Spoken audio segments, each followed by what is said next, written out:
Hello students, मैं आपका Sudev sir और फिर से आपका इंग्लिश वाला क्लासेज में स्वागत है। कैसे हैं आप सब?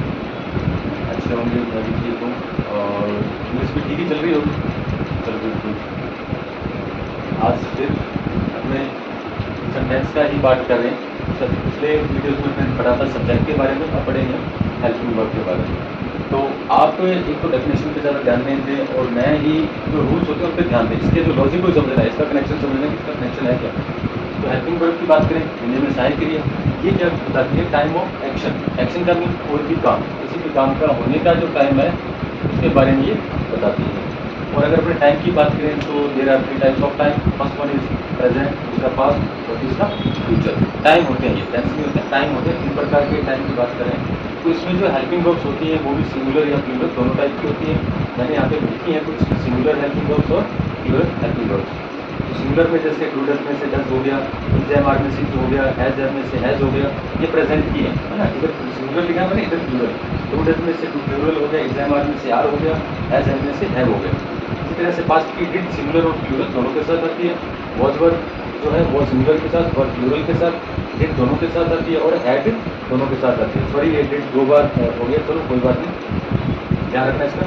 फ्यूचर में विल शैल जो मॉडल वर्ब्स होती हैं उस पर सब्जेक्ट का कोई फर्क नहीं पड़ता। सब्जेक्ट चाहे सिंगुलर हो या प्लूरल हो, सबके साथ अपने यूज़ कर सकते हैं। ठीक है, अब यहाँ पे कुछ एग्जांपल्स ले रखे हैं मैंने। हेल्पिंग वर्ब का ज़्यादा नहीं है, बस अपने को एक टाइम के बारे में बताती है कि जो अपना काम है वो कौन से टाइम के अंदर हुआ है, वो प्रेजेंट है, पास्ट है या फ्यूचर के अंदर। जैसे ही, शी, इट, बॉय, ये सारे के सारे सिंगुलर सब्जेक्ट हैं। तो इनमें अगर अपने डू डज में से लगाएंगे तो क्या लगेगा? यहाँ पे डज लग जाएगा। इज एम आर में से लगाएंगे तो इज लग जाएगा। हैज हैव में से लगाएंगे तो हैज आ जाएगा। और वॉज वर्ब में से लगाएंगे तो वॉज आ जाएगा। इट में इट सिंगुलर ही है, सिंगुलर प्लूरल दोनों के लिए आता है। हैड भी वही सेम रहता है। इसी तरह से आई, इसका थोड़ा सा ध्यान रखना है। इसमें क्या होता है कि वैसे तो ये प्लूरल माना जाता है, ठीक है। आई क्या माना जाता है? प्लूरल माना जाता है। डू डज की बात करें अपने, इसमें डू लगा दोगे। इज एम आर में से बात करें तो एम आ जाएगा। वॉज वर्ब की अगर अपनी बात करते हैं तो इसमें वॉज आ जाता है। हैज हैव की बात करें तो हैव आ जाएगा।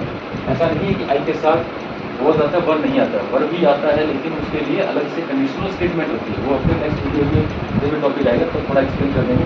उसके बाद बी, यू, दे या बॉयज, ये सारे के सारे प्लूरल सब्जेक्ट हैं जिनके साथ डू डज में से हम लगाएंगे डज, वॉज वर्ब में से लगाएंगे हम वर्ब, इज एम आर में से लगाएंगे और हैज हैव में से लगाएंगे हैव। डिड सब में याद आएगा, चाहे वो सिंगुलर है या प्लूरल है। और बात करें अपने हेड की तो हेड भी सिंगुलर और प्लूरल दोनों के साथ आ जाएगा। तो इस वीडियो में इतना ही था। फिर भी कोई डाउट्स आपके रहते हैं तो कमेंट जरूर करें। समझ में आ रहा है तो भी कमेंट करें और अगर नहीं आ रहा है तो ही कर दिया तो कमेंट।